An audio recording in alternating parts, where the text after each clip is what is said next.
Awakening your other self. How to become fearless when all else fails.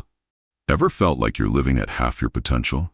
Like there's a bolder, more courageous version of you locked away, only showing up in your daydreams or those fleeting moments of unexpected bravery?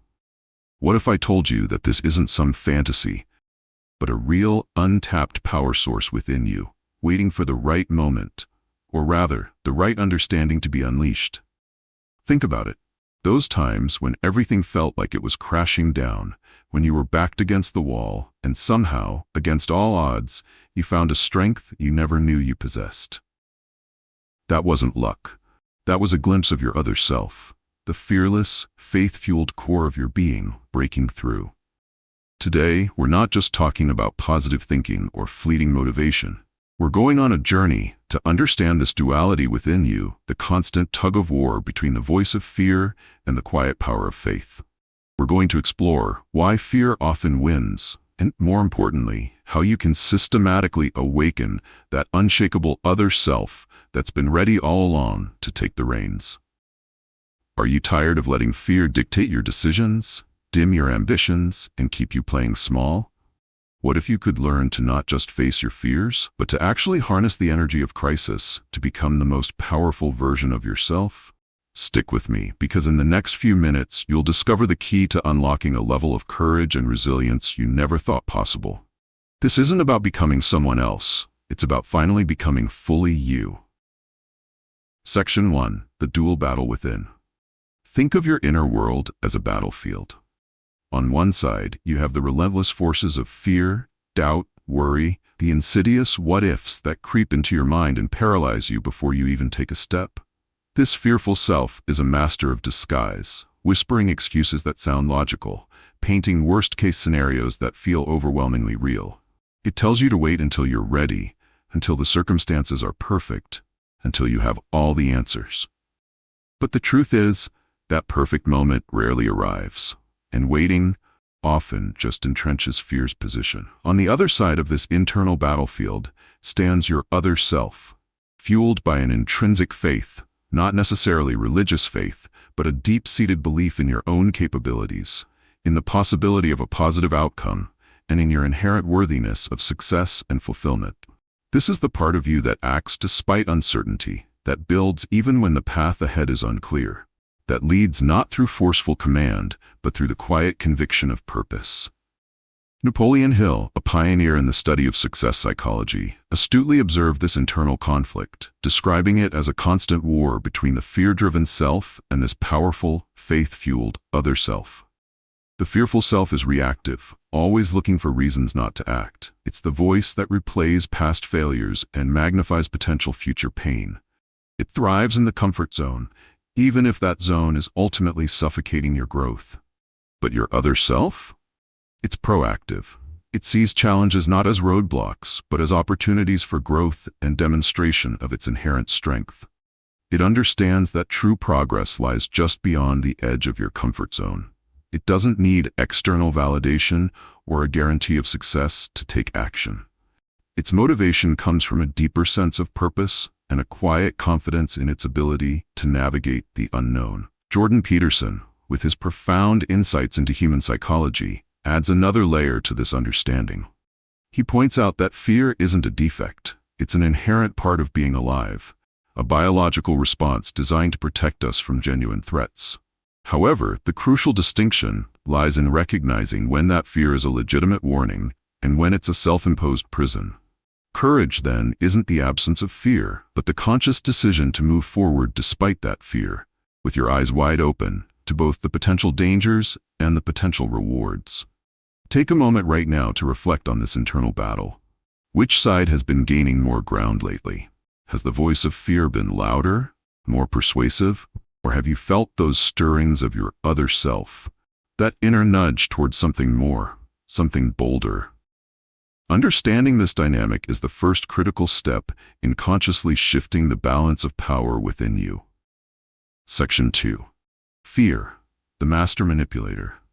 Let's be brutally honest. The things that often hold us back aren't the external obstacles we like to blame. It's not always the lack of money, the absence of connections, or the unfavorable circumstances. More often than not, the real culprit is fear. cleverly disguised as practicality, prudence, or even self-preservation.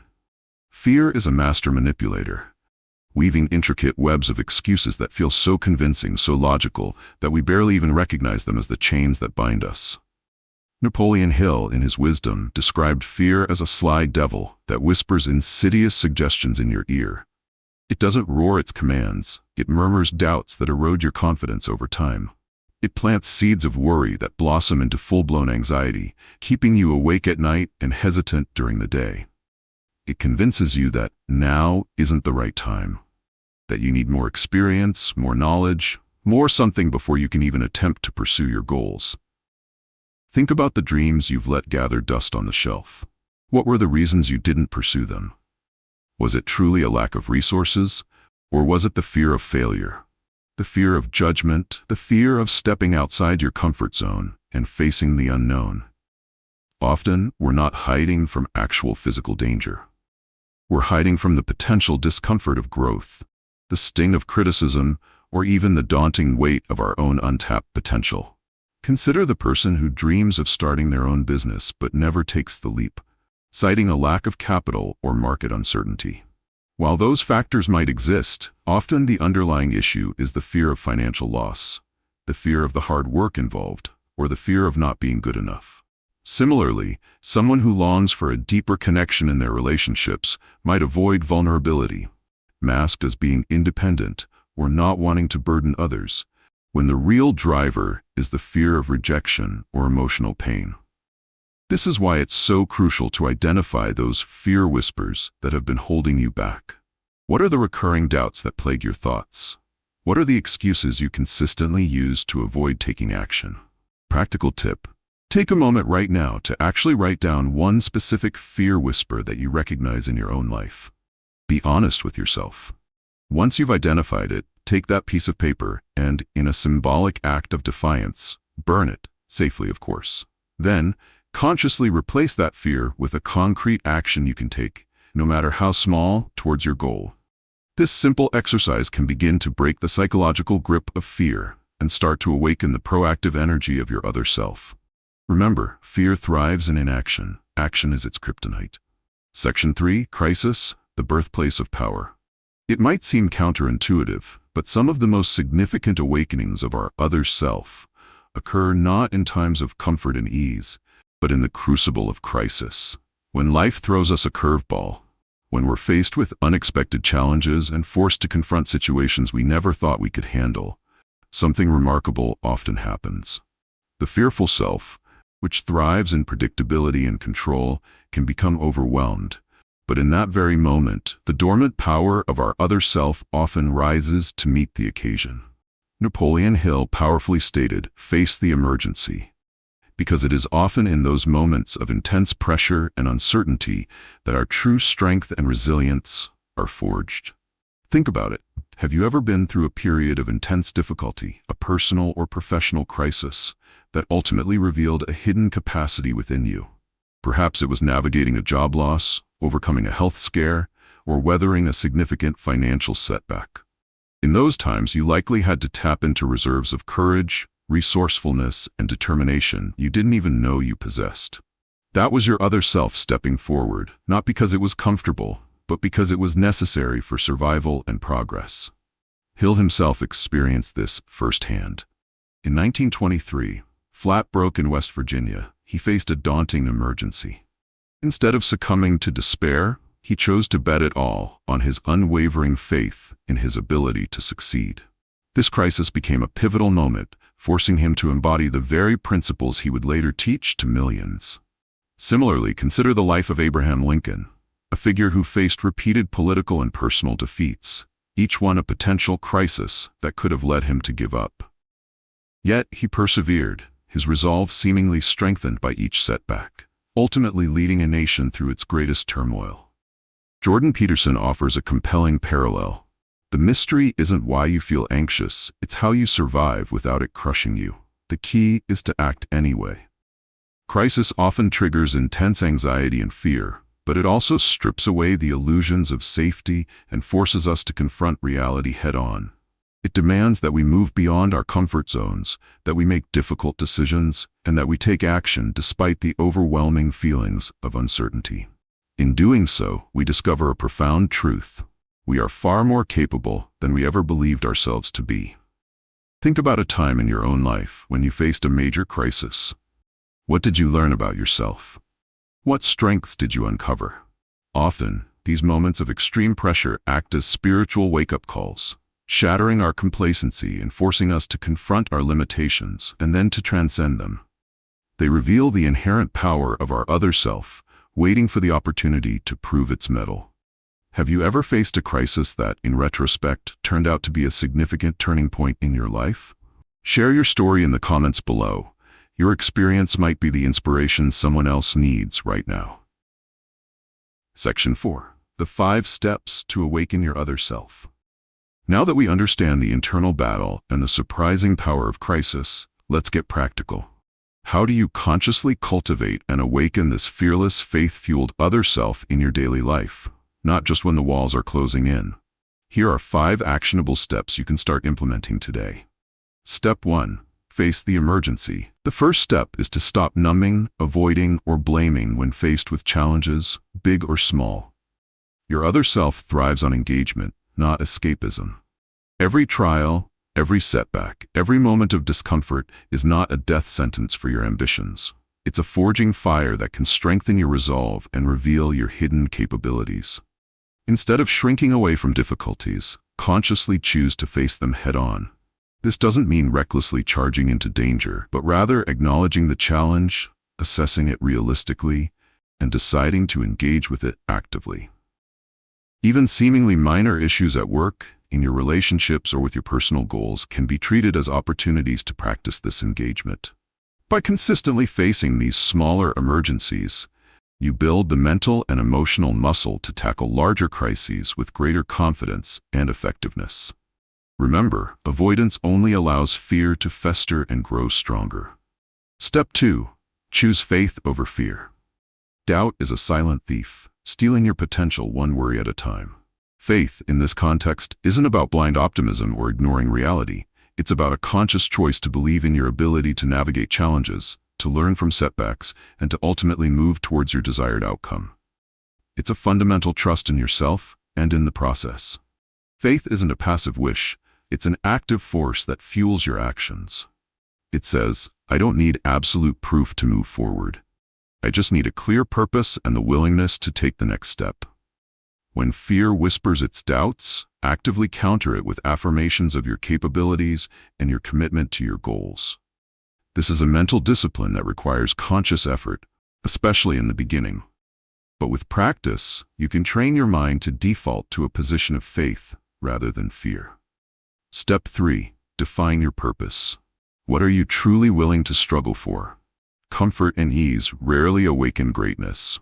Your other self thrives on a mission that transcends your immediate personal comfort. Napoleon Hill wisely noted that this deeper purpose acts as a powerful motivator, overriding the inertia of fear.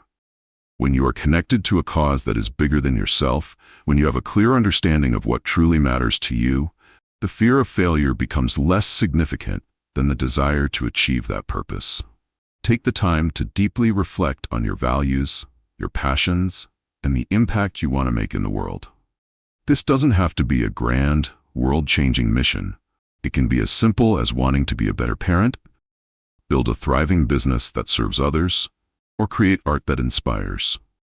Clarity of purpose provides the unwavering why that fuels the courage of your other self. Step 4. Act boldly and now. Action is the indispensable bridge between your dreams and reality. As the saying goes, faith without deeds is an empty shell. Your other self is not a passive observer, it is a doer. It understands that perfection is an illusion and that waiting for all the conditions to be just right is often just another manifestation of fear. Embrace imperfection and take action now, even if it's a small step. Momentum builds with each action you take, and as you start to see progress, your confidence will grow, further silencing the voice of fear. Don't get stuck in analysis paralysis or endless planning. Identify the next logical step towards your goal and take it, no matter how uncomfortable it might feel. Bold action, taken consistently, is the most potent way to awaken and strengthen your other self. Step 5. Build resilience. Every fall holds a valuable lesson, and every struggle strengthens the foundation of your other self. Setbacks are not signs of failure. They are inevitable parts of the journey towards any meaningful achievement. The key is not to avoid falling, but to learn how to get back up stronger and wiser. Resilience is the ability to bounce back from adversity, not because you have to, but because you are inherently built to adapt and overcome. Cultivate a growth mindset, viewing challenges as opportunities for learning and development. When you face a setback, take the time to analyze what happened, extract the lessons, and then use that knowledge to inform your next steps. Each time you persevere through difficulty, you reinforce the power and resilience of your other self. Which of these 5 steps resonates with you the most right now? Choose one that you can actively focus on today and declare it in the comments below. Committing to even one small action can be the spark that ignites the full power of your other self. Section 5. Conclusion. Imagine a life where the constant hum of worry starts to fade, replaced by a quiet confidence in your ability to handle whatever comes your way. Picture yourself moving towards your goals, not with hesitant steps, but with a decisive stride, fueled by a deep-seated belief in your own strength and purpose. This isn't a distant fantasy. It's the reality that begins to unfold as your awakened other self takes the reins of your life. Once this bolder, more faith-driven aspect of you becomes your dominant force, the changes you experience will be profound. You'll find yourself becoming unshakable in the face of external chaos. The opinions of others will hold less sway over your decisions, and the fear of failure will no longer paralyze you. You'll develop a newfound sense of internal calm, knowing that you have the inner resources to navigate any storm. Furthermore, you'll likely find yourself embracing discipline, not as a chore, but as a natural extension of your commitment to your purpose. Excuses will lose their power, replaced by a consistent drive towards progress. The small daily actions that once felt burdensome will become manageable steps on your path to greater fulfillment. And perhaps most importantly, you'll discover a deeper joy in giving and contributing beyond your own immediate needs. Power without purpose can feel hollow, but the awakened other self understands that true strength lies in lifting others. You'll find yourself naturally drawn to acts of kindness, generosity, and service, recognizing that your own growth is often intertwined with the well-being of those around you. Jordan Peterson beautifully echoes this sentiment when he says, "The most solid form of self-esteem is earned by observing yourself act courageously." It's not about fleeting moments of bravado. It's about the consistent demonstration of your willingness to face your fears and act in alignment with your values. This earned self-esteem becomes an unshakable foundation for future growth and resilience. So what is the key takeaway here? It's that you are not broken, and you are certainly not behind in your journey. You are simply in the process of awakening to the incredible power that already resides within you. The boldest, fiercest, most faithful version of you isn't waiting for some magical set of circumstances to appear. It's waiting for you to make the conscious choice to step into your own power, to face your fears, and to act with unwavering purpose. Now I want to hear from you. Which of the insights we've discussed today resonated with you the most? What is one thing you are committed to doing differently starting right now to awaken your own other self? Share your thoughts and your commitments in the comments below. Let's build a community of fearless individuals supporting each other's growth. If you're ready to continue this journey of self-discovery and empowerment, if you're serious about leading with faith instead of fear, then make sure to hit that subscribe button. We're constantly exploring valuable content that can help you unlock your full potential. Did this video spark something within you? Did it light a fire of courage and possibility? If so, please give it a thumbs up. It helps us reach more people who are ready to awaken their own power. And finally, if you know someone in your life who needs to hear this message, someone who might be struggling with fear or feeling stuck, please share this video with them. You might just be the catalyst that helps them awaken their own incredible other self. Remember, this is valuable speech where fear ends and faith begins. Thank you for watching, and I'll see you in the next video, where we'll dive even deeper into how to unlock the best version of yourself through other valuable topics.